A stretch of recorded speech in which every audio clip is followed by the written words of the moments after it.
ہے جو شکر کی خوشی ہے۔ شکر کی خوشی کیسے کہ انسان کے دل کے اندر، ذہن کے اندر یہ تصور پیدا ہو کہ انسان کو یہ خوشی اللہ کی توفیق سے ملی، یہ شکر کی خوشی ہے اور اس پر خوش بھی ہونا چاہیے۔ اور دوسری فخر کی خوشی جو جائز نہیں ہے وہ کون سی ہے کہ جس کے اوپر انسان اترانے لگے، غرور، تکبر آ جانا ہے کہ بھئی یہ تو مجھے اپنی طرف سے میری قابلیت ہے، یہ خوشی نہیں ہے، یہ جائز نہیں ہے۔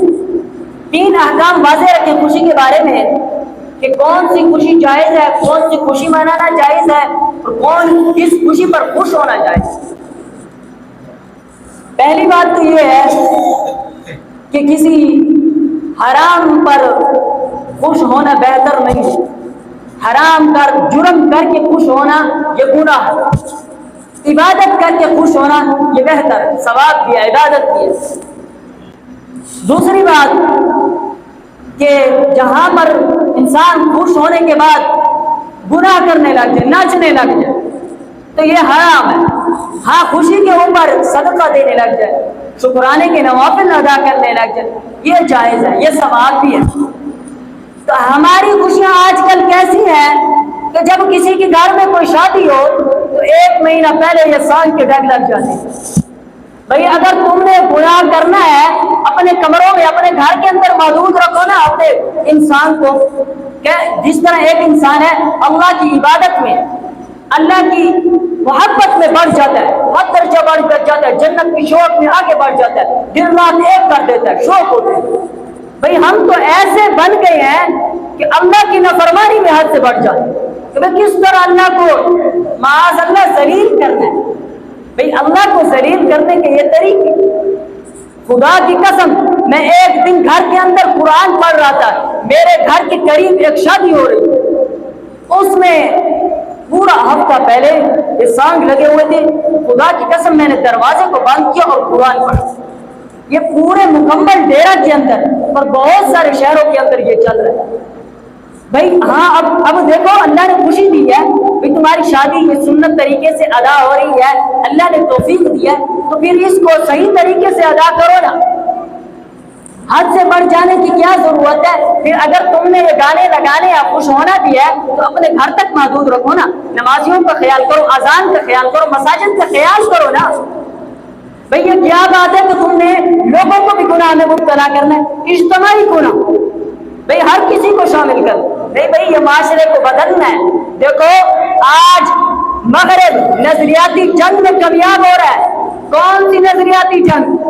نظریاتی جنگ اس کو کہتے ہیں جو عقائد اور نظریات پر حملہ کیا جائے۔ جنگ کے 2 طریقے ہیں، ایک فوج اسلحہ اور ہتھیاروں سے لڑی جاتی ہے جس میں قتل و غارت ہوتی ہے۔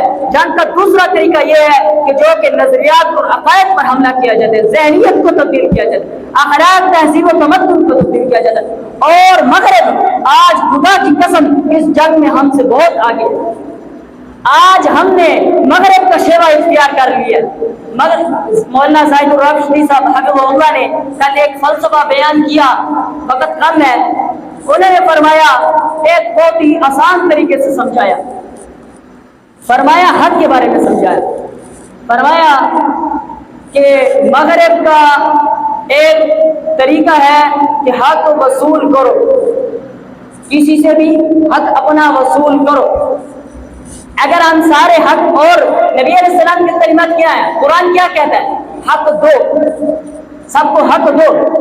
اگر ہم مغرب کے ثقافت، تہذیب و تمدن کو اختیار کرتے ہیں تو حق لینے والے بنیں گے، تو ہم ایک دوسرے سے حق لیں گے، دینے والے نہیں ہوں گے، اور یہ سارے جھگڑے فساد ہوں گے، کیونکہ حق دینے والا نہیں ہوگا، سب لینے والے، میں اس سے لے لوں گے، میں اس سے لے لوں گے، میں اس سے لے لوں گا، تو یہ فساد ہوں گے۔ یہ مغرب کا طریقہ ہے، یورپ کا طریقہ ہے، آسان زبان ہے، یورپ، کفر، یہودی، یہ ان کا نصرانیوں کا یہ طریقہ ہے جو آج ہمارے پیچھے بیٹھے نہیں ہیں، ہر قسم کی چالیں چل رہے ہیں۔ وہ کہتے ہیں حق وصول کرو، اگر ہم حق وصول کرنے والے بن جائیں تو ایک دوسرے سے لڑ پڑیں گے، ہماری ایک کے ساتھ بھی سنا نہیں ہوگی، لیکن نبی علیہ السلام نے فرمایا حق دو۔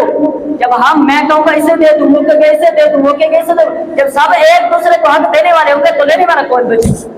دیکھو کتنا خوبصورت طریقہ نبی علیہ السلام نے. لیکن آج مغرب نبی علیہ السلام کے طریقوں کو مٹانے کے، نبی علیہ السلام کی سنتوں کو مٹانے میں لگا ہوا ہے، قرآن کی تعلیمات کو ختم کرنے میں لگا ہوا ہے. آج آپ دیکھیں اسلامی دنیا نے کفر کے آگے گھٹنے ٹیکے ہوئے. فلسطین کا حال دیکھو، اسرائیل کے سامنے جتنے اسلامی ممالک ہیں انہوں نے گھٹنے ٹیکے. بتاؤ کیوں؟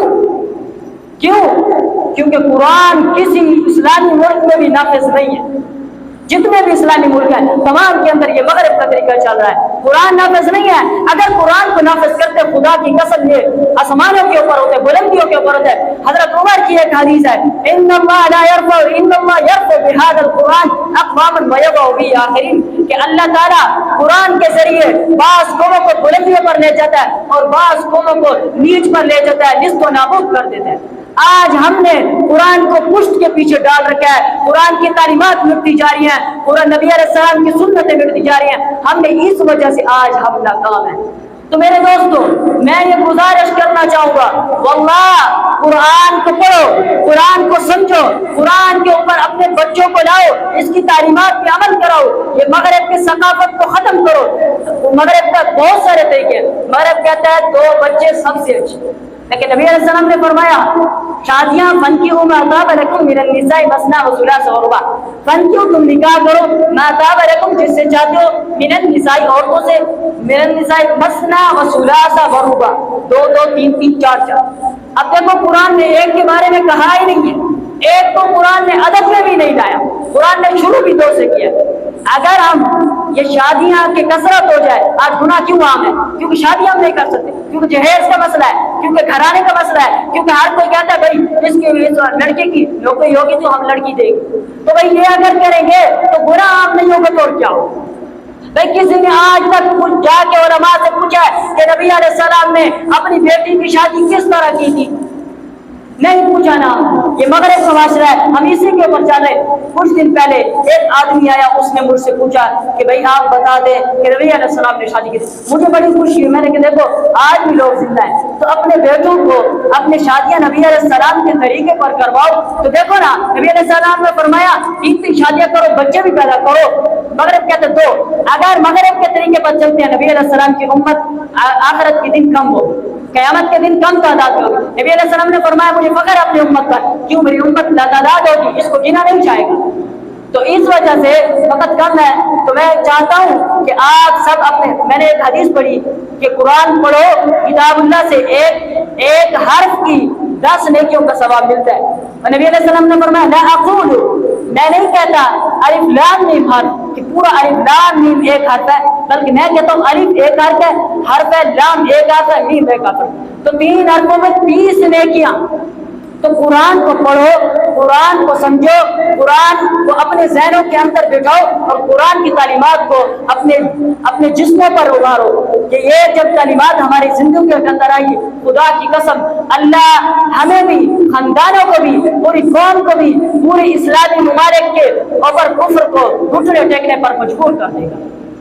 تو میں دعا کروں گا اللہ تبارک و تعالی ہمیں اس پر عمل کرنے کی توفیق عطا فرمائے. وآخر دعوانا الحمدللہ رب العالمین. اس ویڈیو کو شیئر ضرور کیجئے، ہو سکتا ہے آپ کے ایک شیئر سے یہ بات کسی کے دل میں اتر جائے. جزاک اللہ.